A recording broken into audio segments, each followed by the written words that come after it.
If you like the lecture, don't forget to like and subscribe so you will get notified for all the new lectures. We went through a lot of definitions at the beginning. Now let's start the practical part. Assume that you get hired somewhere in an organization or a company and they don't have anything in place yet. It's a new business. They hire you to implement information security because, as you know, in most of the country right now, it's a legal requirement. So they ask you to secure the company information, the customer information, and to tell them how it's going to be secured and how much you need to spend from the company to secure this business. So from where should you start? What is the first step in any information security implementation? To clarify and to give you an easy example, let's take it on a personal basis. If you decide to secure your house, based on what you will decide about the budget that you're going to spend to secure your house.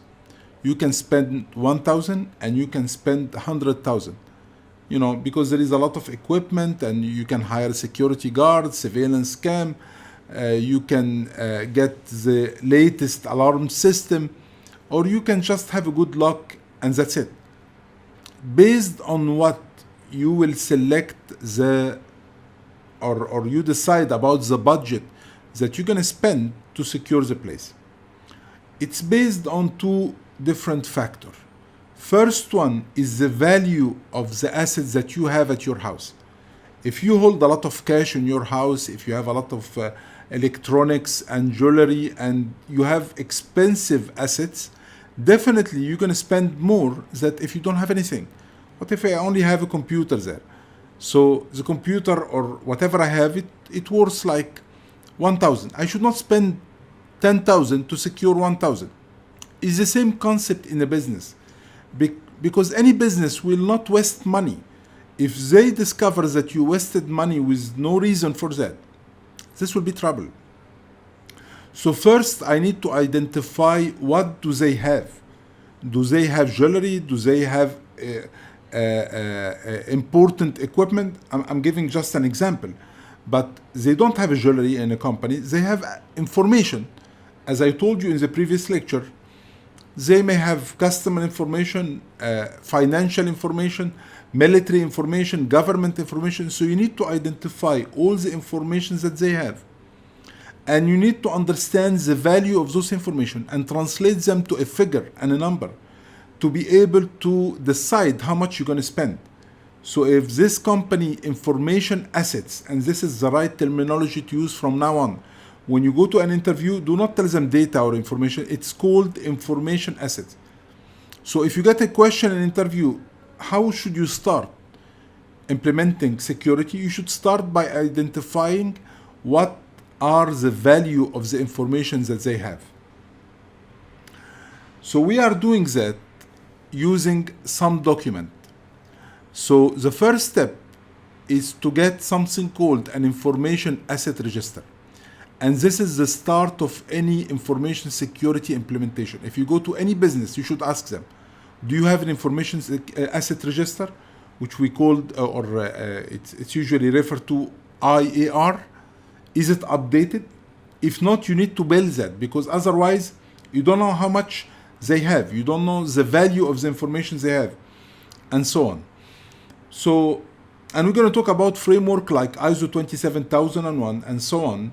And this is one of their main components. Any company need to have an information asset register that include all their information. And let me show you how it look like. Now you can search for it online. You're going to find a lot of templates, but you can do your own. You can customize your own. The thing is, some information need to be there. You cannot ignore the basic information. Let me open like one of them. Just to show you an example, and as I told you, it could be modified according to the business, but make sure the basic information is there. Let me open any one of them. So let me take information asset inventory. I think this, no, side is down. Let's take another one. I think this one will be good because it's from the National Archives. So let's see how it's going to look like. Now here it's an inventory for all the information that the organization have. And again, you need to start talking our terminology. Don't say information list, don't say data list. Information is different than data. We're going to explain that later on. So here, as you can see, this is the name of the asset. It could be a file, because here we are talking about information in all shapes, not just digital information. If this company has some important document, it's considered information assets. So here, what are the name of the asset? It could be a report, it could be a Word file, an Excel file. What is the name of this file? What does it do?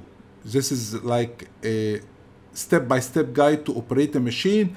This is a customer financial information.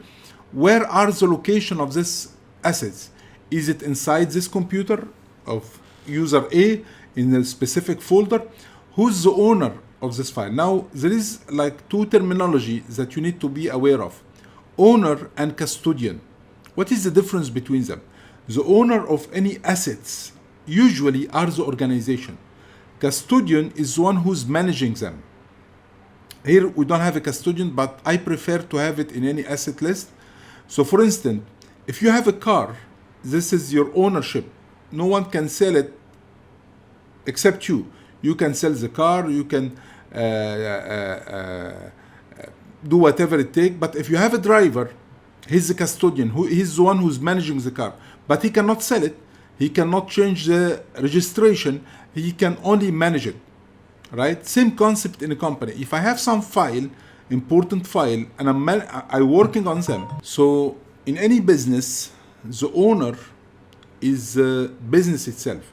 So if I work in a bank and I'm working on the customer information and I'm working on their transaction, I'm the custodian. But if I leave this bank, I don't have the right to keep those files with me because I'm not the owner. So you need to understand what is the difference between the owner and the custodian. Now, volume, the size, but actually this is, you cannot find them in many of the documents. It's not really important. Depend. Personal, access, shared, format, is it a PDF, an Excel file? Everything that you can put about this file. Forget about the risk and impact, because usually I prefer to put the risk in a different file. But the concept here is to identify all the assets. Later on, I'm going to show you how can you translate those assets to a value. How can you know, or how can you calculate that this file worth 100,000? There is a way for doing it. Also, I suggest to have another column, a field for classification. Is it confidential? Is it sensitive? And also we're going to talk about that later on. But I just wanted to show you the first approach. What is the first approach to implement security? It's to have an information asset register. This is the first step. And this asset register need to be updated frequently. Whenever you're going to have an audit, the first things you usually ask about, show us your asset register. If they find any document or any digital file here or there important, they will ask you, could you show me that this file is listed in the information asset register? So it's quite important. So this is the first step. I suggest that you download a couple of them and you see how they are looking like. Because in any interview, definitely they're going to ask about that. What is the first step? What do you know about information asset register and so on? Final point, which is, who is filling this file? Is it you as an information security specialist or professional? No, it's the business or the different department. So if you get hired in a company, they have like 10 departments, you're going to send this file with those columns but empty to the 10 department, and you're going to explain to them how to fill it, because each one knows their document, where they are located, what is the important. So you are not the one who's filling it. You are just making sure it's get filled by the right people. And finally, the general point in information security, you are not the one who's doing it, anything. Most of the time, you are just making sure that things is done by the right people in the right way. So you are not the one who's configuring the network or configuring the firewall or filling the information security asset, information asset register. You are just making sure it gets filled by the right people.